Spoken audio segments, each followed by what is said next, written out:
Hey there, this video is part 2 of 2 videos on optimization problems.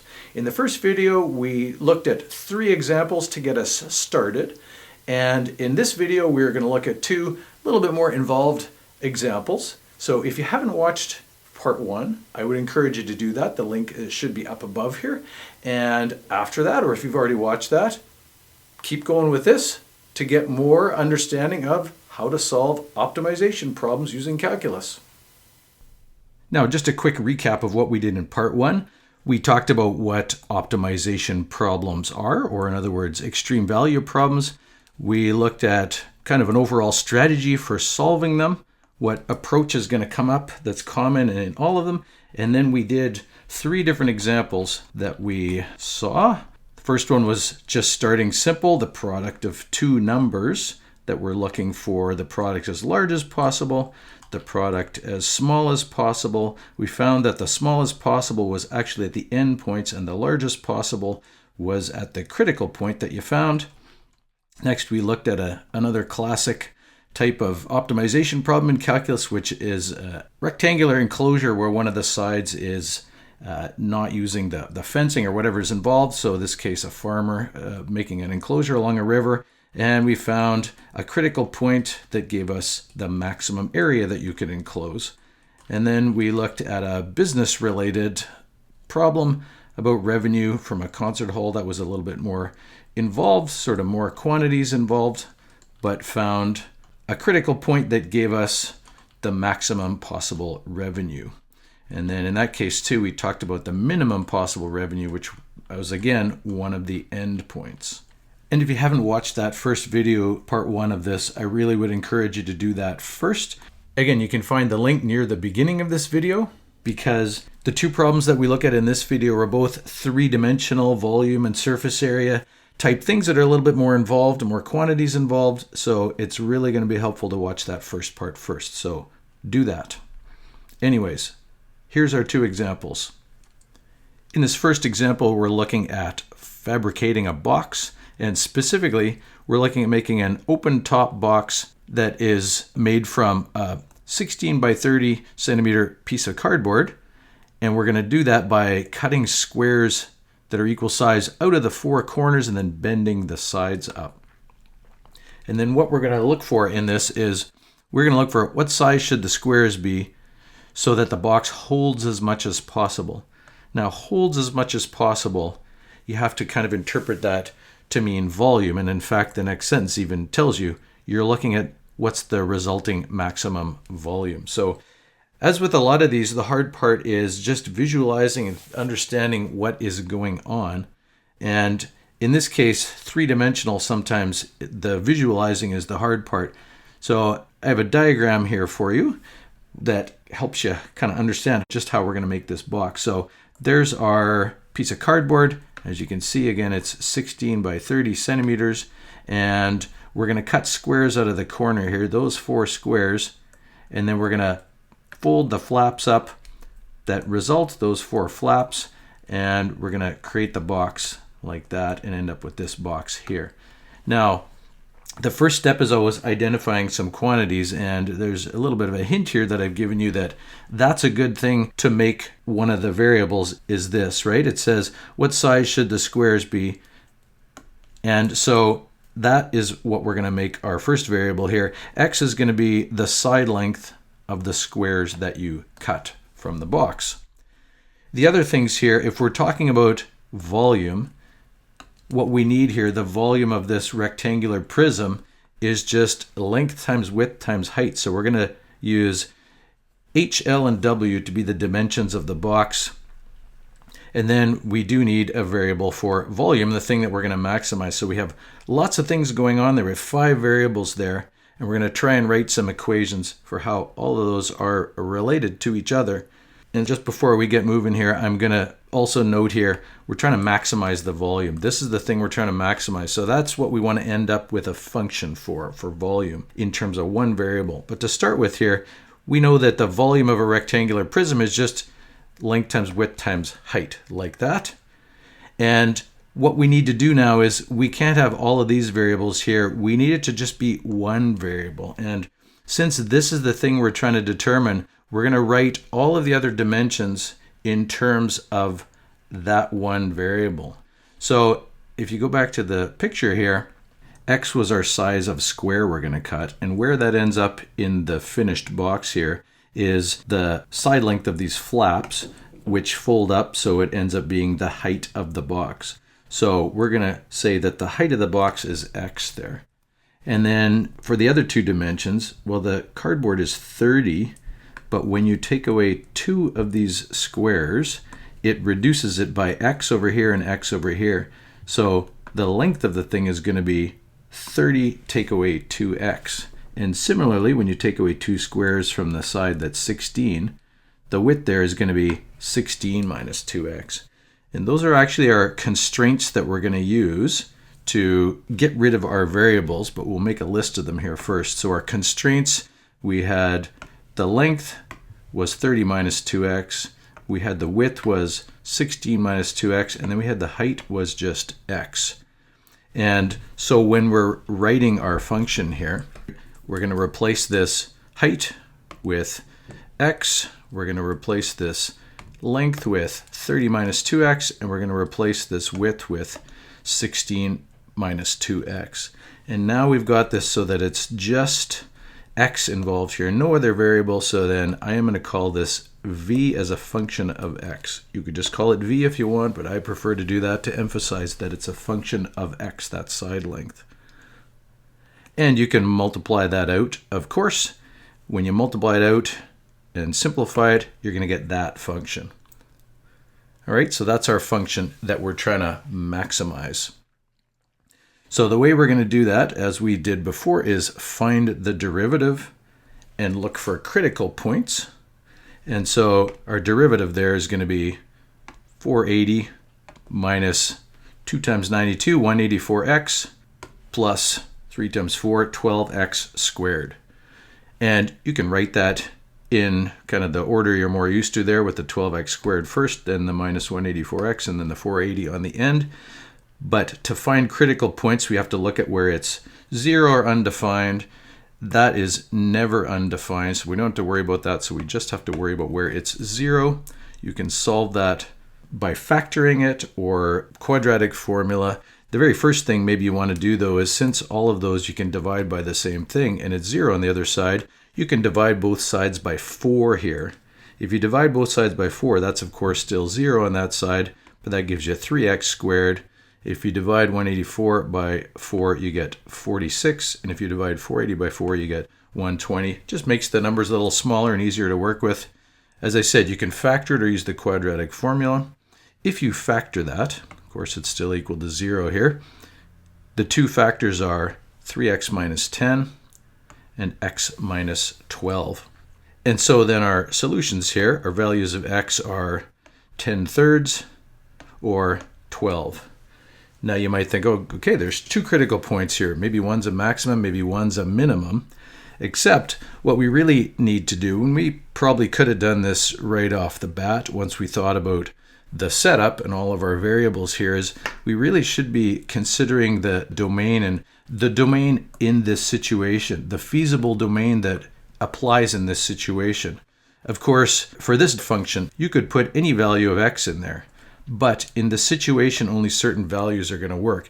And where that's going to come from is basically the dimensions can't be negative. You can't have negative dimensions. And so the first one is this x. The value of x can't be negative, so we can say x can't be negative. But then the other ones also, these other two, can't be negative. And so we get a couple of other restrictions there. We say 16 minus 2x has to be greater than or equal to 0, which means if you solve that inequality, x has to be less than or equal to 8. And then also 30 minus 2x has to be greater than or equal to 0. And if you solve that, you have x has to be less than or equal to 15. So it has to be greater than or equal to 0. And these two, the one that applies, the one that is more restrictive, is this one. If you have to be less than or equal to 8 and less than or equal to 15, this one's redundant. It doesn't do anything. So basically it has to be greater than or equal to 0, less than or equal to 8. So altogether you could write it with a double inequality that looks like that. X has to be between 0 and 8.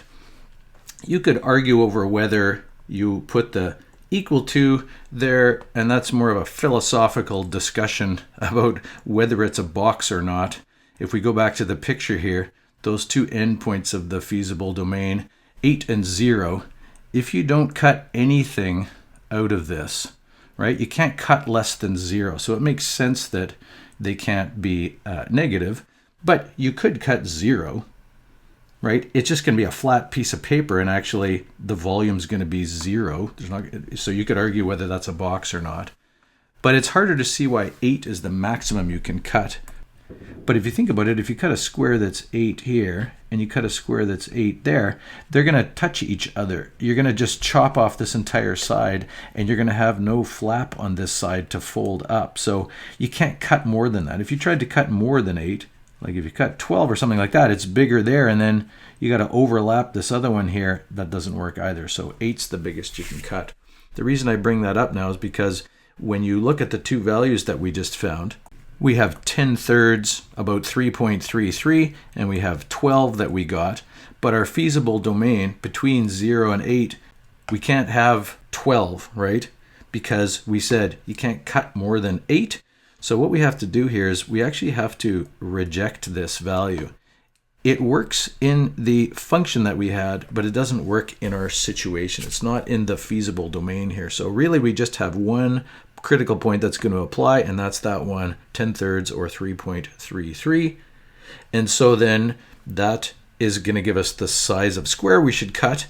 And then you can go back and substitute it into the function that we had and work out what the volume is, and the volume that you get is approximately 725.9.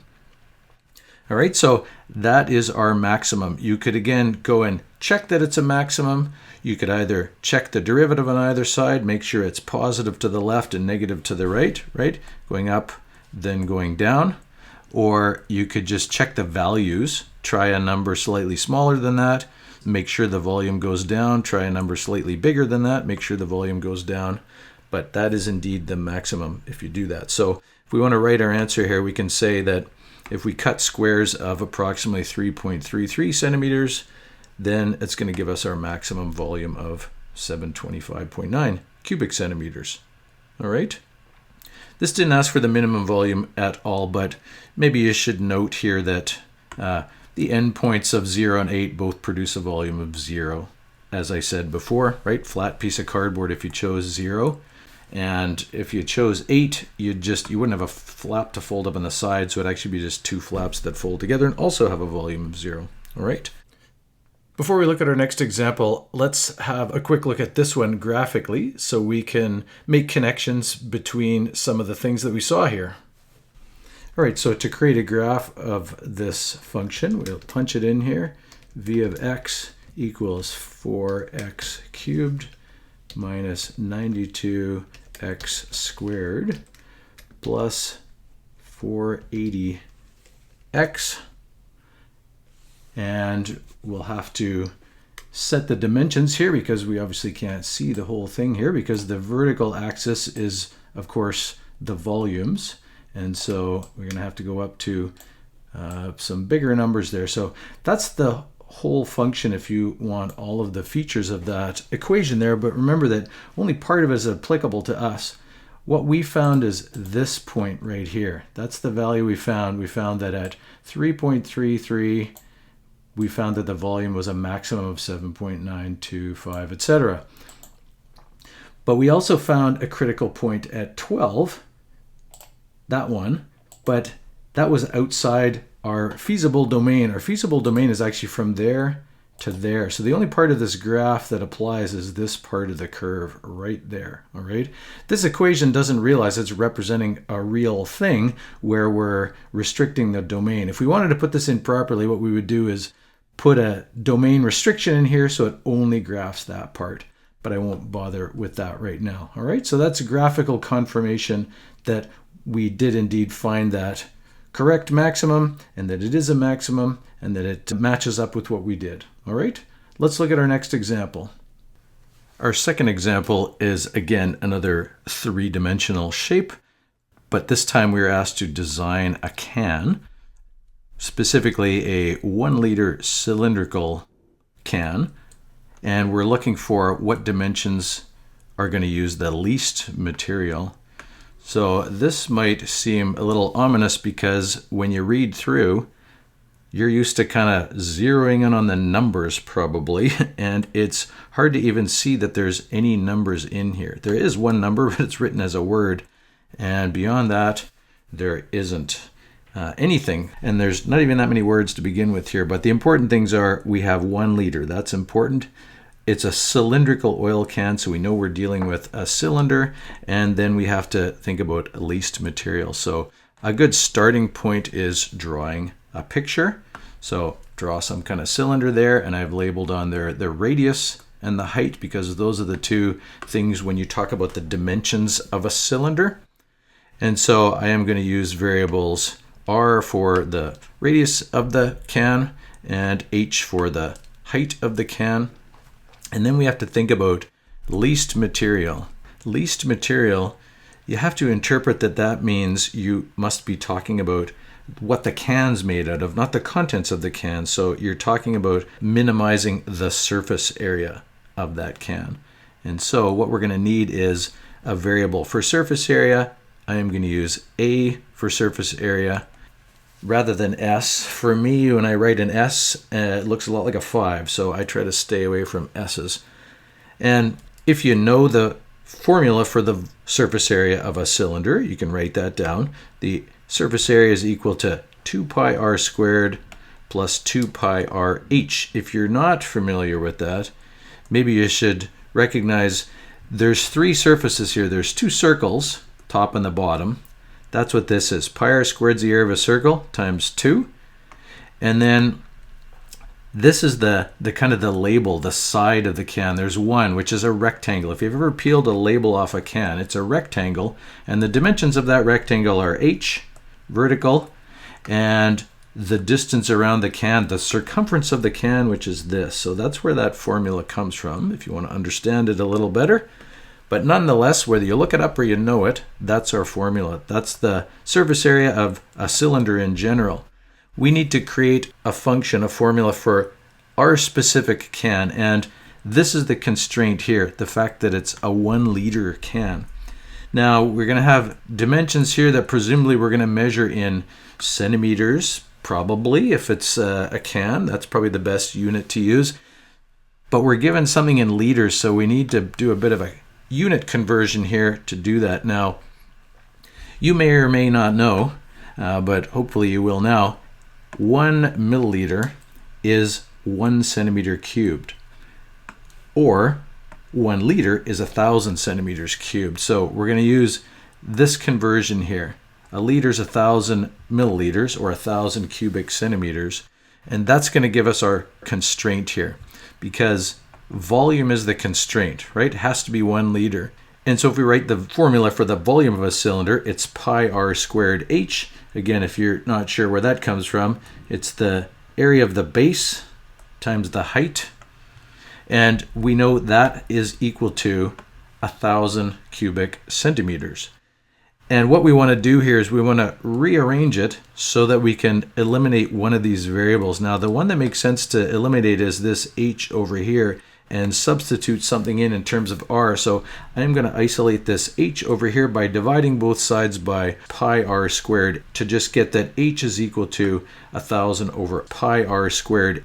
And then over here I can replace that h with 1,000 over pi r squared, and I have the rest of my formula there, and that's equal to now a function of r. So I wrote it as a of r, and then we can go from there. You can simplify this first. You can write it, our function is 2 pi r squared, and then that simplifies all. If you cancel the pi's out and you multiply the 2 and the 1,000, you cancel one of the r's, you get that it's just 2,000 over r there. So this is the formula for a cylinder in general, but this is now the formula for our specific cylinder that we are designing here. All right. Now, maybe something that's worth noticing here is the fact that we have this r on the bottom here in the function. And what that's going to mean is a is actually undefined if the radius is 0.